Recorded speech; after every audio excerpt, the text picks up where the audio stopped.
Tinkerfeelers. Do you have a towel? Hey guys, today we're on our new set, the 1970s looking ass fucking set with the official brown wood grain background like the Atari. And we just watched War for the Planet of the Apes. So Aidan, what is the plot of War of the Planet of the Apes? This is the third movie in the reboot of the reboot saga of Planet of the Apes. And it picks up pretty directly after where the last one left off. Caesar and the rest of the apes are living in the woods, avoiding humanity, but humanity wants to pick a fight with them, specifically Woody Harrelson as American Man. And Woody Harrelson ends up raiding Caesar's base place, and Caesar goes to get revenge alongside the orangutan, which is named Caesar, the orangutan, the gorilla, and another ape. And they ended up adopting a little deaf girl. No, not deaf. She's not deaf. She's mute. Yeah. Who's mute because the disease that wiped out most of humanity has transformed into a disease that makes people incapable of talking or something. And he goes to find Woody Harrelson, and essentially he's just trying to get revenge for his family's death. And it continues to build up to the point where the original Planet of the Apes was. So Connor, You've left out the most major part of the entire plot. What? The fact that they were in Auschwitz for the entire damn movie. oh yeah. Yeah, Caesar gets captured, and so did all the other apes, basically all the other ones, and Woody Harrelson puts them in the ape holocaust, and Ape Auschwitz. Caesar gets crucified on the cross like Jesus Christ. So Connor, what were your thoughts about this movie? This movie was an alright movie. It was shot pretty good. It was filmed pretty good. The story was alright. The problem with this movie really stems from the overly pushed symbolism, which felt like it took up half of the runtime, which was really long. Like, this movie could have been a lot shorter.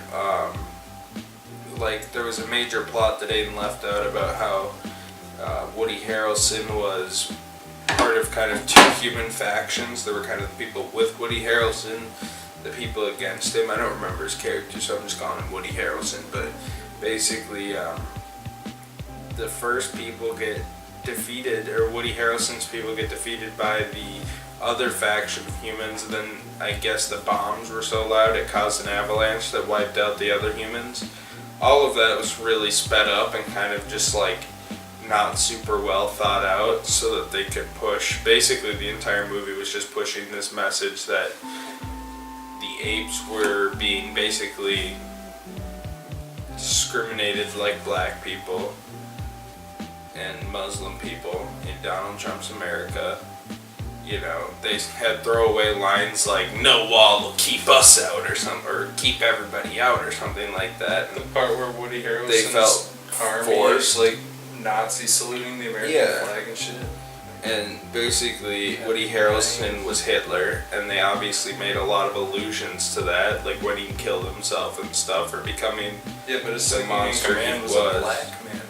Yeah, the second in command was a black man, so I guess that changes everything. But I mean, you had apes that were working, that were basically house slaves, that would were called like donkeys and stuff, and basically just looked out for themselves and not their own people.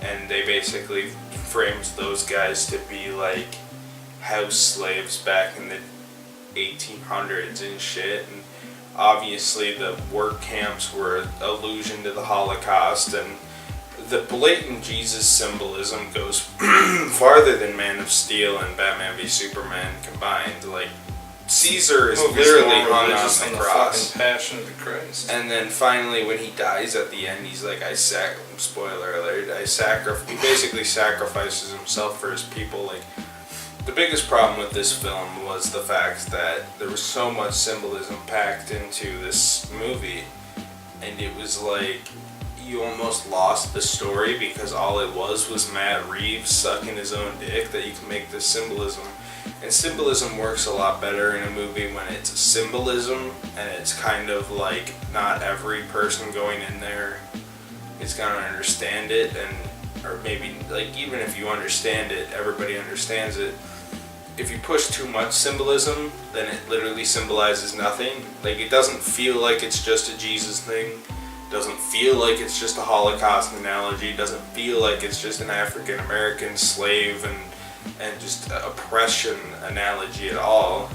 It feels like all of those things in one, and it's such a clusterfuck that things like the avalanche killing all the army comes, and it's just so that they can push the plot forward, basically. Like, the apes really do nothing but get captured in this movie off camera, while Caesar runs around and does stuff, and then he goes to save them, and then he gets fucking whipped like Jesus Christ and slaves. Like, this movie couldn't decide the symbolism it wanted to push, and it felt like this movie was an excuse for symbolism, and at a 2.5 hour runtime, I felt like so much could have got cut out that the movie just kind of felt long and boring, and there were a lot of scenes where it was just like various apes that I remember from the previous movies or don't remember from the previous movies, like crying, and like Caesar is blindly trying to find revenge on Woody Harrelson, but ultimately realizes that his life as an ape is his fucking penance or something, so he has to get killed like Sasuke Uchiha or some fucking shit. And it just kind of comes off as edgy at points, and it's just like the movie just feels unfocused, and it's just a kind of a clusterfuck. So, was the movie necessarily badly shot or badly put together? Not really. The ape effects were cool, all of that was cool, but the problem was this movie lost itself in the fact that it just pushed its symbolism too much, and I didn't care at all. So, Aidan, what did you think of War for the Planet of the Apes? It's a mixed bag, because it's a movie that has a lot of stuff going on. And so I've already thought about this quite a bit, but I'm going to go over a few things I liked and a number of things I disliked. So, to start with, we'll go through the things I liked because there's a lot less of them. Number one. You're never going to remember to do this numbering system, so let's just not even start. I like the approach of there's a very minimal amount of dialogue in the movie. The movie has a lot of visual presentation, and it's because in the first two movies, there was always a human character. In the first movie was James Franco, in the second movie was Gary Oldman. You could get that guy. Well, Gary Oldman, weren't they like the humans were in like a camp of humans and he was just trying to keep it together? Yeah, I don't really recall what happened at the end of that movie, but they just dropped that storyline altogether for this one. Yeah, the only human that was, the only humans who were main characters were Woody Harrelson and the little girl, and the little girl couldn't talk at all. She was basically just. And Woody Harrelson was a villain, and he had some dialogue, but he didn't have like a whole lot. So it had this really minimal quality to the G.I. Trump himself. The dialogue, which I thought was an interesting idea. It's not something you see a lot of, and I think they pulled it off surprisingly well for what it was. I thought some of the action was pretty well done. Like all the trailers have it. I'll try to remember to put a clip in, but the part where G.I. Trump is running through and shooting the monkeys in the monkey base with the green lasers and stuff was like really, really well shot and really cool looking, and it was kind of reminiscent of less of Planet of the Apes and more of Predator. Zero Dark 30. It reminded me a lot of Predator. The only thing I didn't like about that scene is it visually looked really good, but the editing on it was a little bit quick and hard to understand, especially since the apes weren't super well established at that point or re-established. No, I have no idea. So it was just like he was running around and Caesar's son looked identical. Caesar, orangutan, and the white monkey all stood out to me as characters. The white monkey was fucking... And also Koba. I didn't remember Koba's name, and I actually didn't remember he was a character until they kept bringing him up. I'm like, oh yeah, that's the one who rode on the horse with the two AR-15s in the trailer for the last movie. He was the evil monkey. It kind of stood out to me because I think it's mostly because the two of them had the distinct designs, and Caesar because he's the main character of the franchise. But most of the other apes kind of just blended together into ape. For me, it was like the female apes, and then like the baby apes, and then like the male apes. All kind of. I always thought the ape makeout scenes in the movie were really fucking weird too, because I just don't think that's really cool I don't know, I'm just not really into watching a 30-second scene of like Caesar making out with his fucking ape wife. Anyway, it's weird. For me as a human. The third thing maybe I'm racist. Third thing I wanted to bring up. Sorry to all you furries I offended. This movie had a lot of nice like references and stuff to. It obviously takes place in the same world, not the same world, but the things that happen in the original series of movies will all happen in this series of movies, and they set up all those things. Like some of the apes in the original movie wear the same jacket that Bad Ape does in this movie. Nova is a main character in the original movie. She's one of like Caesar's main henchmen, and she can't talk in that movie either. So they explained the virus to set all that up. Cornelius is the Caesar from the first movie's dad, and the original Caesar is his grandpa. So they have like all these references that are setting up things that we know about the movie universe and showing like how these things came to be, like because Bad Ape wore this jacket, it became popular with the other apes and stuff. And I think that's all really well done. And so those are really kind of the three things that stood out as good things about this movie. The CGI was also decent, like the shooting was decent. Andy Serkis, the ape man himself. Whoever edits this, get out your editing fingers, because I'm not going to hold back on this part of the review. Because this movie is corny as fucking hell. The movie itself, Connor touched on it, it's like 1,000,001 ideas that all are not good.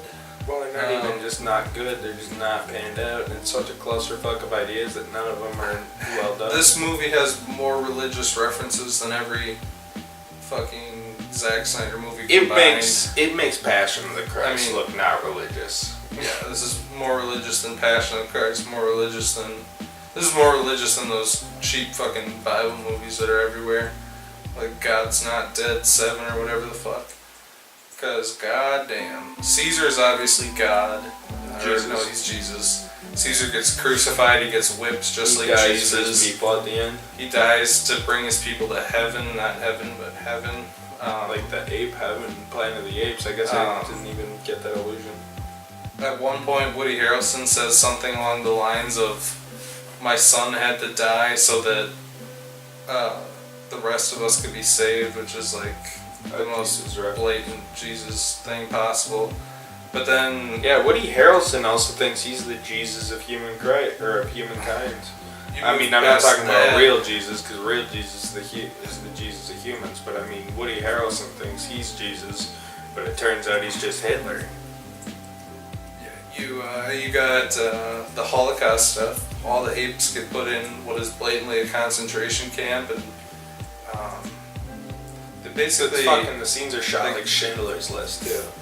Well, half this movie is just like a weird remake of The Great Escape, except with monkeys, which is really something. It also, this is kind of a side topic, but they do that thing that's become so popular in the past like 10 years, maybe even less than 10 years. The road was like 2010, but where it's the daughter and the father figures, except instead of a father figure, it's 4 apes that ride horses and talk. And then there's the black references where basically, well, they're literally whipped. I mean, Woody Harrelson, he pretty much is supposed to be like what liberals think Donald Trump is, where he like runs around waving American flags and like he's like, "Hey monkeys, You're just like the fucking naggers. I'm gonna put you back over the wall and then lynch you, naggers. And he's like whipping them and making them pick cotton and stuff. And he's like, it's like, holy shit, could this movie be any more blatant? Like, they're whipping each other, and you got the donkeys, which is, it's a weird name for them because it's like a reference to Donkey Kong, and it's strange. I think that was a weird idea. You think it was a reference to Donkey Kong? Oh, definitely. Monkeys named donkeys. But obviously the donkeys... I guess it might have been a Donkey Kong reference. I thought the donkeys donkey, are like, you know, Sam Jackson into Django, where they're like sucking off the white man. And they throw a black guy in Woody Harrelson's army to try to deflect the fact that he's just supposed to represent like white America oppressing everybody.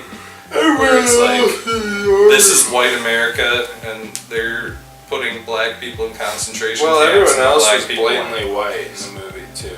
Yeah, every other person in Woody Harrelson's army. The one black person in Woody Harrelson's army was there to try to deflect the criticism that Woody Harrelson's army was supposed to be like Donald Trump's America, you know? Like oppressing the black people and whatever. And it's cringy. It's not good. There's the line where they're like, Woody Harrelson's wall can't keep anybody out. The Mexicans will roam free and rule the land and kill the white man. It's like horribly. Yeah, you know it's what? It's like the most awkwardly modern, also, political, like, religious... there's that plot point about how they're all, like, the apes and the disease, but, like, if the apes keep living, I guess Woody Harrelson's crackpot theory is that's what is causing the disease, which is making everyone no longer able to speak English or, like, speak at all, which is obviously an illusion, especially with the wall stuff. I feel like it's an illusion to Donald Trump and Republicans saying that if Mexicans come over, that people will no longer be able to speak English. There's a pretty obvious stab at that, and I don't know if this was made before Donald Trump was elected, or like the script at this point had that in before or after Donald Trump was elected, which is kind of hard to say, because I mean, Boss Baby's a thing. The point is, this movie is like an awkward mess of half-baked political and religious symbolism that amounts to monkeys being Jewish Black Lives Matter protesters and fuck Donald Trump and fuck white people, and it's embarrassing. The second point I want to bring up is Jar Jar the Ape, aka Bad Ape, who is a bizarre addition to the roster. You have these four characters who are mostly serious, and then you got Bad Ape who runs around stepping in poopy and licking people's buttholes and shit, and like, Bad Ape is... Well, he does actually literally step in the poopy, because he accidentally opens up the poopy valve. Yeah. The poopy valve opens up itself, and he's like, I just stepped in the poopy. Yeah. No, Bad Ape is a terrible... So he literally steps in the poopy, just like Jar Jar. For some reason, they thought this stylistic, very quiet movie needed a loud, obnoxious, cringy, autistic Jar Jar Binks type character to round out the group. And Bad Ape does not work. And like, when the avalanche is coming that we've talked about a couple times, Bad Ape's like, I don't know how to get away with this. It's like, what the fuck is he... I also like how when the avalanche happens, all the humans are fucking killed. Oh yeah, no. And the shot of the avalanche actually happening shows Caesar like fighting for his life so hard. Like, this is the one, like, a huge challenge for him. And then all of the apes, including the numerous baby apes, are just fine. Yeah, they're all fine. All the apes get away from the avalanche. But there's like this army that tries to kill Woody Harrelson because Woody Harrelson is mean. They don't like him because Woody Harrelson's mean. Well, he said, fuck y'all humans, I'll kill anybody. And the U.S. caught the fact that he was killing Mexicans. I mean, the speechless people. The people whose dialect shall not be spoken in America. Anyway, the avalanche comes through. So the Democrats rose up. The avalanche comes through and it destroys all the tension in the movie. And by that I mean it kills like all the humans. You know, I guess those are the kind of major topics I wanted to cover. Like there was some smaller stuff that was kind of weird, like when Woody Harrelson grapples out of the monkey caves after shooting Caesar's family. He just climbs up this random rock at the top of the waterfall and vanishes, and the rock doesn't seem to go anywhere. And also, you know, these movies are fine but forgettable. Like I don't remember anything that happened in the first movie except James Franco was in it. I don't remember anything that happened in the second movie. I remember the first movie a hell of a lot better than the second movie. And the first movie came out in like 2011. Yeah, the second movie... Basically, James Franco got his ape and it started talking. The first two movies like Air Bud.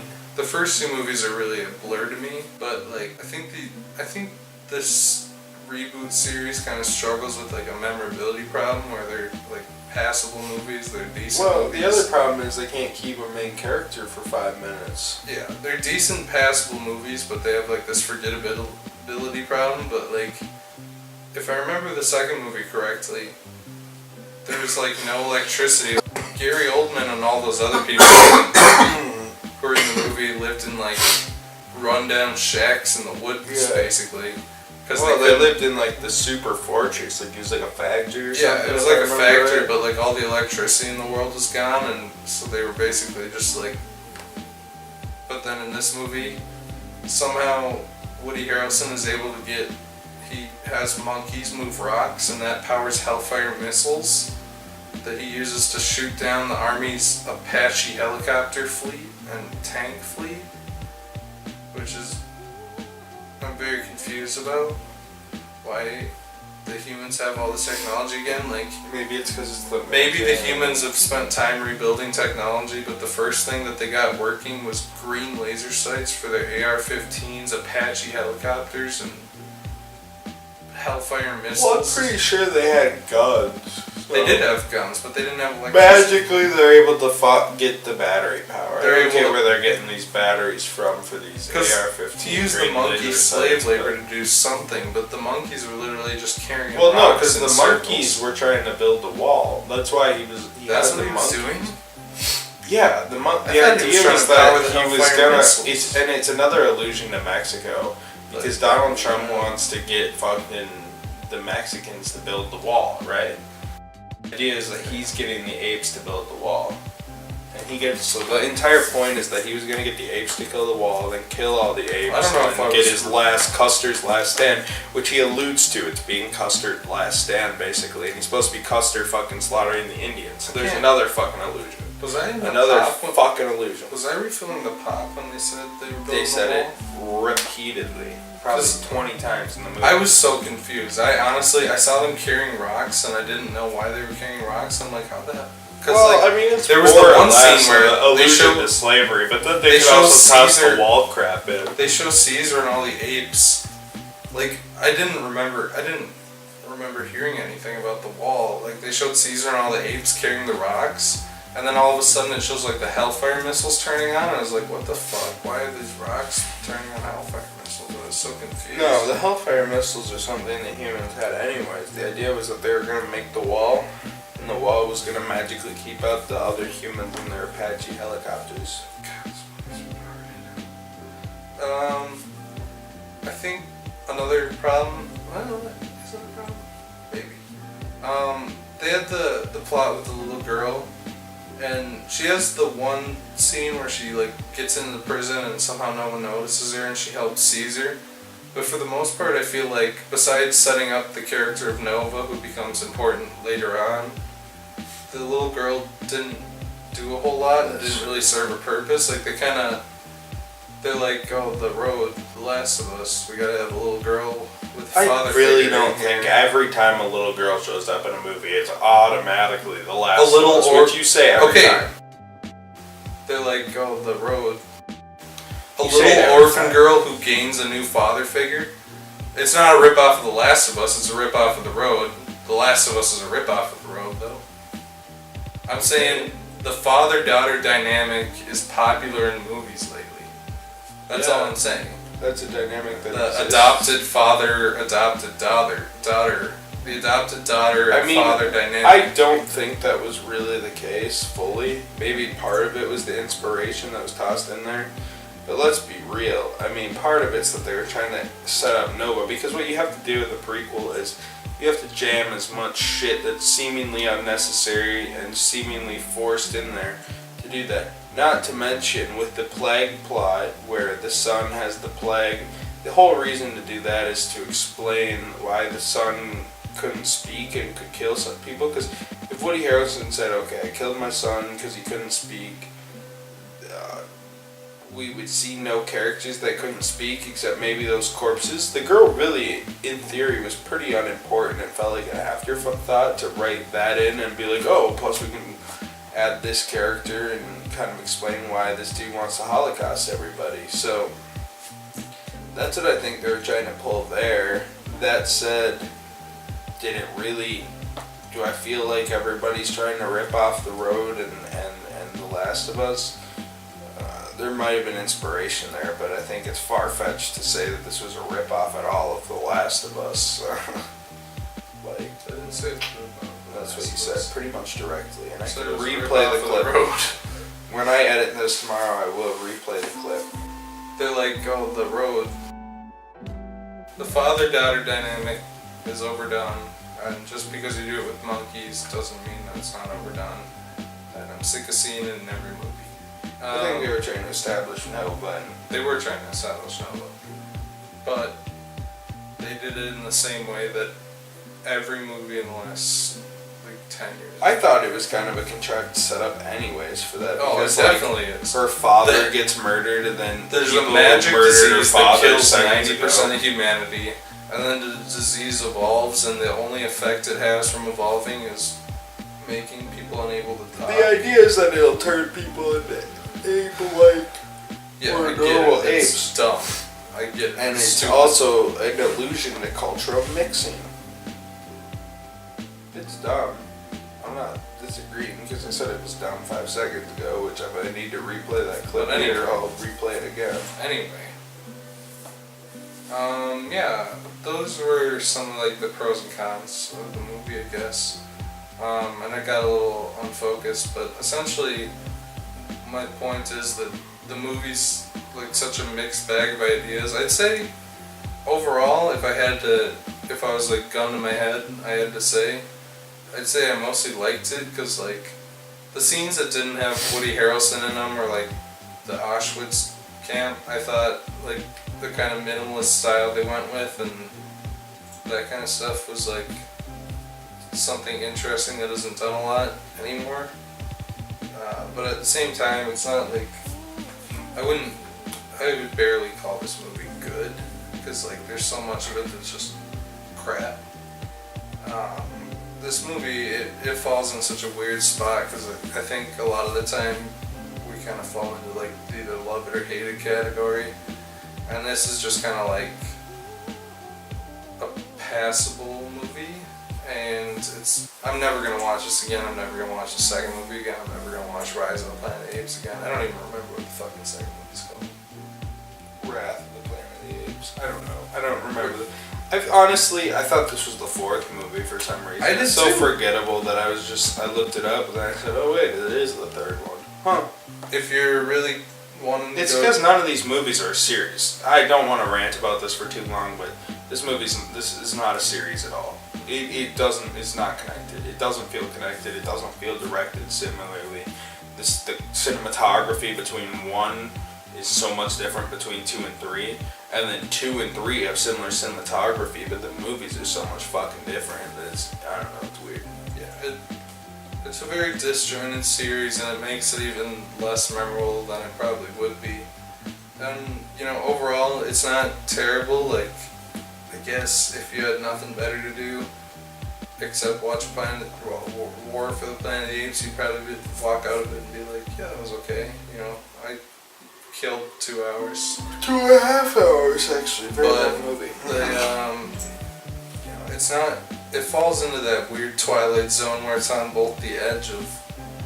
It's on the edge of bad and it's on the edge of good, and it's just kind of like.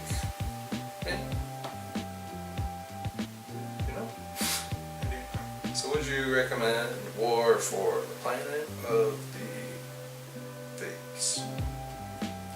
Well, it's a hard one to say. Yeah, no.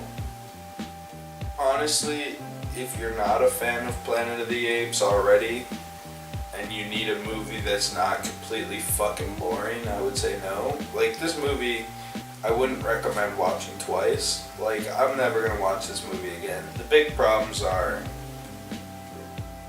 it's like Man of Steel. It really is. It's like a less entertaining Man of Steel. Man of Steel had action scenes that I actually thought were alright, but it was really boring Jesus symbolism. This cranks it up past Batman v Superman. I never thought I'd see a movie with more forced illusions than Batman v Superman, but wow, is that the most unprofessional position you could possibly take. Not to mention to be completely blocked in footage, but whatever, I guess. I'm not blocked at all. I'll call it interesting, sure. Sorry. I didn't think there'd ever be a movie with more forced illusion than Batman v Superman. This movie did it. Honestly, this movie was really boring. It wasn't that good either, so the fact that it was so boring wasn't really paid off. The characters, you do start to care about the characters after 2.5 hours of watching it. That said, why am I supposed to care about these characters? Exactly, because the movie's so boring. I mean, Caesar's whole plot with his wife and child dying is barely set up. When they die, I don't care about those characters at that point, and I knew it was going to happen. It was obvious from the start of the movie. And then at the end of the movie, the whole time, the movie wasn't really, like, I didn't really feel for the revenge of them, because I didn't want revenge on Woody Harrelson for their death, because they were basically unestablished. So the whole time I'm sitting there watching a movie where Caesar's butthurt, and for 2.5 hours he wants to kill Woody Harrelson. The character development where Caesar becomes like Nova's dad, basically, felt forced and pushed so hard and ultimately wasn't paid off, or like it was like the start where he wasn't really in, like he was like, I don't believe in this girl, and then all of a sudden he loves her. It's like if Logan, well, I guess Logan also didn't really have any development, it just kind of happened, but at the same time, at least Logan, he had experiences with her. He didn't really have much to do with Nova. He traveled with her for 15 minutes and then got put in Auschwitz, and all of a sudden it was supposed to be like the same feeling. So honestly, if you want to watch a movie that did pretty much all the themes of this movie a hell of a lot better, didn't push the illusions in your face, and was actually more of an entertaining use of your 2.5 hours, I would just say watch Logan. That said, it did feel like an old science fiction movie, sort of, which was kind of cool, but I don't know. I wouldn't recommend this movie, probably, overall. Like, I guess if you're a fan of Planet of the Apes, you like the other movies, and you're fine with a slower paced movie, it's kind of like, that wasn't too bad, and then I left, but it's like a 5 out of 10. It's like an alright movie, it's literally just the movie. And so Aidan, I'm assuming you kind of basically already said it, but what do you think? Do you suggest this movie? It's pretty conditional, I guess. Like, I think someone who knows the Planet of the Apes movies is gonna get a lot more out of this, and someone who has a little more tolerance for a movie where it's not much going on. Like, there is no real war that happens in this movie. There's like one battle, the subtitles crap. Not like, it's a fucking real. terrible battle scene. But I think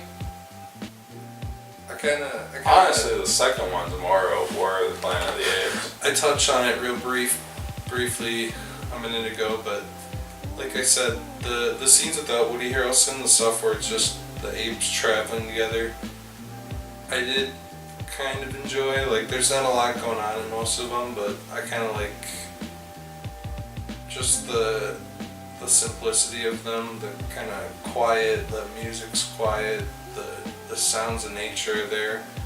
I think there's a certain appeal to that, even though it's not really like exciting.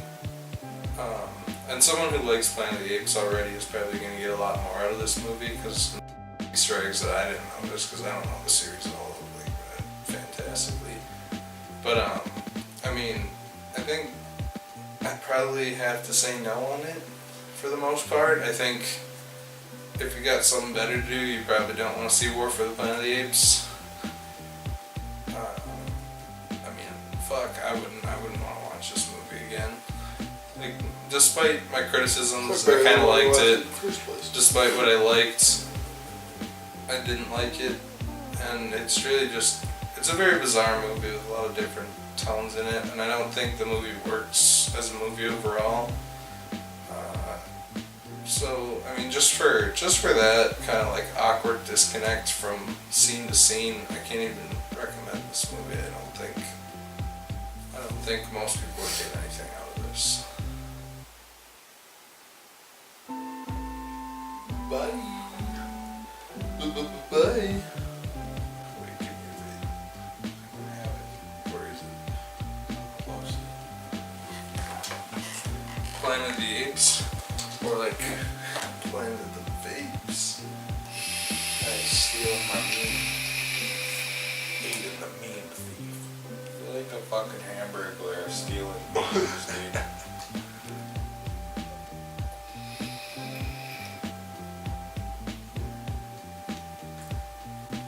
Wait for you to shut it off all night. Wait, let me see that one more time. I got the thing.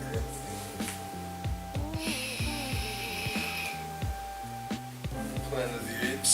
More like Planet of the Apes. More like Planet of the Apes.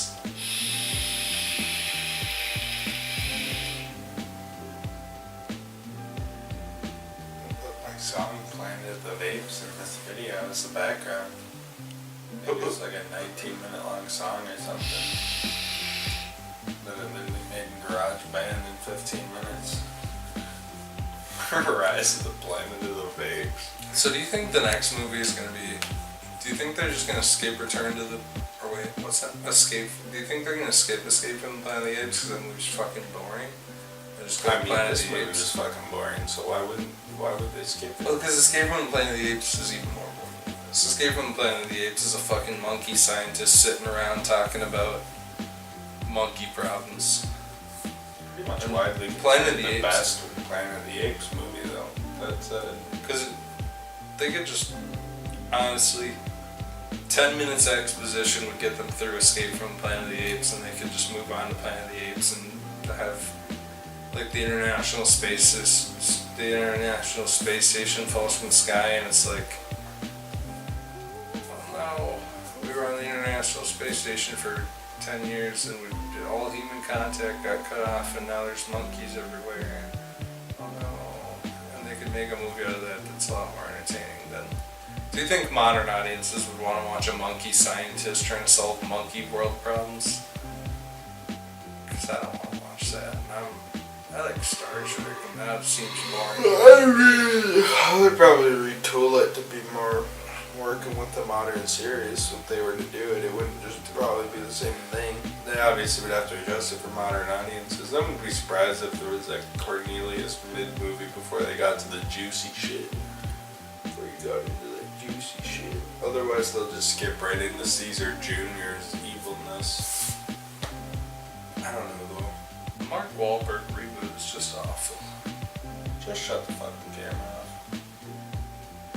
I was talking about a relevant thing here. Our video is fucking over. I gotta see this quick. Hold on, I got a meme. You're gonna like this one, it's funny. Until the camera's off, can you see my face again? More lingering. While we're filming. More like Rise of the Planet. Rise of the Planet of the Apes. Are you done?